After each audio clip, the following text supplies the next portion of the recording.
కృష్ణ అవతారం ముగిసిన తర్వాత ద్వారకా నగరం సముద్రంలో కలిసిపోయినప్పుడు ఈ మూర్తి కూడా సముద్రంలో కలిసిపోయింది. ఆ తర్వాతి కాలంలో 800 ఏళ్ల క్రితం శ్రీ మధ్వాచార్యులకు ఒక సముద్ర వ్యాపారి ద్వారా దొరికిందని చరిత్ర చెబుతోంది.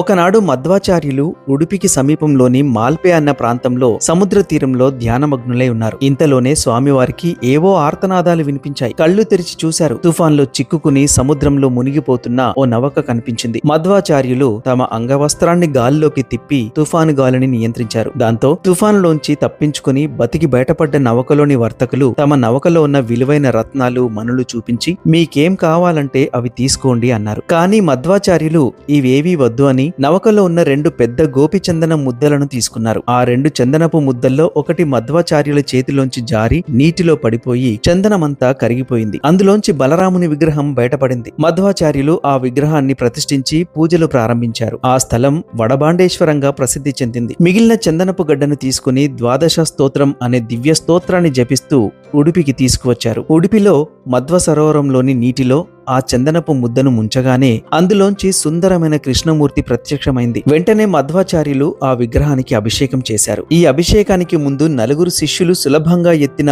ఆ విగ్రహం అభిషేకం అనంతరం 30 మంది కలిసి ఎత్తడం సాధ్యం కాలేదట. ఎందుకంటే మధ్వాచార్యుల అభిషేకంతో ఆ విగ్రహంలో శ్రీకృష్ణుని దివ్యశక్తి పరిపూర్ణంగా ప్రవేశించిందని చెబుతారు.